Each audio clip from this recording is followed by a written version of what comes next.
Jennifer, district administrators say they were hoping it wouldn't come to this, but they had to do what's best for students and staff members. Some parents say the district needs to rethink the situation and move all schools to virtual learning until this virus is under control. Beginning tomorrow, Stewart Heights Elementary School in Dillon will be closed for the next 12 days. The district's director of operations says they're moving to virtual learning until January 24th because so many teachers and students are either sick with coronavirus or in quarantine. Administrators say they couldn't take any chances with anyone's safety. I caught up with parents and grandparents today picking up their kids from school. Some say they would rather their kids be in school but understand the district's dilemma. I think they're making the right decision to take the kids out of school because it's about the kids anyway, and that's what's important. I'd rather for them just close it, than keep it open. The district says they have 9 teachers out at Stewart Heights. An employee of the school district who wished to remain anonymous says teachers are scared to go to work because so many people are sick. Some parents say they've been told the district has had problems finding subs. Jennifer Cribb tells me her 16-year-old son found out Wednesday he has COVID. She says he's a student at Dillon High School. As of right now, nobody else in the home has tested positive. He came home from school Friday complaining about a headache. Cribb says every school should be in remote learning. They do need to close down the schools. It's not right. They got all these kids. Us as parents, it's our job to protect the children, and we sending them to school not knowing if they're going to come back or not. Come back healthy or not. The district's director of operations say that he wants to assure parents that they are doing what is best for students and staff members. He says in everything that they do, student safety and staff member safety is always paramount.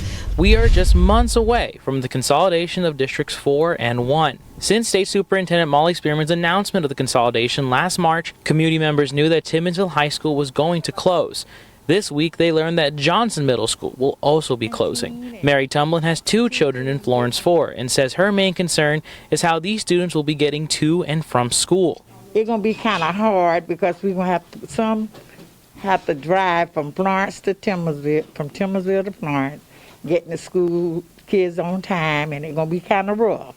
In an email to the chairman of the Florence 1 School Board, State Superintendent Spearman says students from Johnson Middle and Timminsville High will have the choice of which school they'd like to attend next fall. That means Brockington Elementary would be the only school left open in Timminsville, and it's changing. It will turn into an elementary magnet school for the arts. One Florence 4 teacher says he's heartbroken to hear the news. So this is just an abrupt change that has really taken us by surprise, and we are still trying to put the pieces together. We're still trying to figure things out. The state superintendent added in that email, teachers and staff at Johnson Middle and Timminsville High should be given priority for positions in Florence 1, but could not guarantee jobs for everyone. Eccles says while he is worried about his future, he's asking community members to speak up while there's still time. We need to ask the right questions, and so I urge the citizens of Timminsville, the people who pay their tax dollars here, to ask questions, to come and be heard. Let us decide whether we want our kids to go to other districts. Well, Jen, Attorney General Alan Wilson and Captain Sherry Smith say that Horry County being #1 in reporting human trafficking cases is actually a good thing. According to the state trafficking report, over 100 cases were reported in 2021. But law enforcement leaders say it's important to understand this is the number of reports called into the hotline, not the number of closed human trafficking cases in Horry County. And Captain Smith, the Coastal Task Force chairman, says these call-ins by community members are crucial to stopping human trafficking in our area. They're seeing something, they're saying something, they're calling the National Human Trafficking Hotline, which is what we want them to do and what we've asked them to do. And Attorney General Alan Wilson says there's already new initiatives in place for 2022 to aid in the prevention of human trafficking. He says one of the best ways to do that is by educating young people. According to the 2021 report, over 90% of victims were between the ages of 12 and 19. In response, Wilson says the state's task force is creating age-appropriate educational programs for middle and high schools. An ounce of prevention is worth more than a pound of cure. The more young people that we can educate on the front end, then, and by educating them, have them prevent themselves from ever becoming a victim of human trafficking. Wilson says these courses will include anti-trafficking training and awareness materials. And Captain Smith says a new task force is coming to the PD. I'm really excited about that because, we do work with the PD region. We work with Marion County. We work with Florence County, and we're so close to them. So I am excited about, them starting up, and we've offered to come up there and help them in any way possible. And while they're working on these prevention initiatives, Attorney General Wilson says they have one goal: to raise awareness, to always build on the previous year's level of awareness and have more and more people aware. And according to Attorney General Wilson, he says that the new PD task force is set to launch later this year. Trey, Jennifer, I received this map at today's news conference, and it shows the 3 phases of I-73. Now, the first phase connects I-95 to 501 just southwest of Latta and ends at Highway 22 down here in Horry County. Now, Myrtle Beach's mayor says that's as close as I-73 comes to Myrtle Beach, but that's the connection that will serve the area.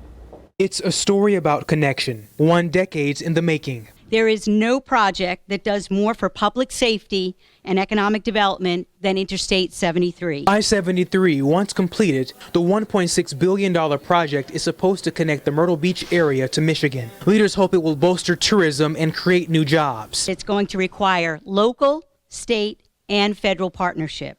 That's why Governor Henry McMaster was in Myrtle Beach today. The completion of I-73 may create 29,000 new jobs and pump billions of new dollars into the Grand Strand and PD regions. Governor McMaster announced a proposed $300 million state investment into phase 1 of I-73. State leaders say it's a 6-mile interchange from I-95 to Highway 501 southwest of Latta. I can think of nothing more transformative than the state of South Carolina committing the first $300 million to the state's projected share of $795 million for the construction of I-73. The governor says those funds will come from the state's general fund and the American Rescue Plan. As I-73 20 years ago was a wonderful idea. Since then, our priorities in our area have changed. State Representative William Bailey says he isn't against I-73.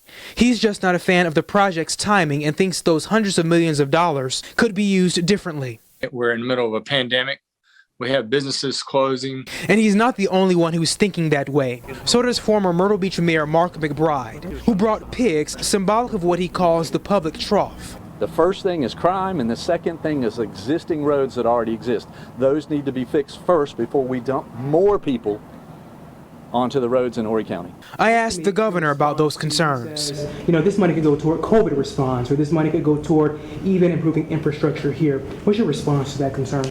I understand those concerns, and a lot of people have concerns about things. They have different priorities, but I-73 has been, should be, and is a major priority. It's not clear just when the projected $430 million in federal funding will become available. We're going to get the federal funding, right, Tom Rice? Yes, sir. And I'm sure Lindsey Graham and Tim Scott would say the same thing. All 3 connected and trying to connect I-73. In Horry County Councilman Orton Bellamy said Horry County Council will be working on local road improvements like Highway 90. He said that'll be done to complement I-73.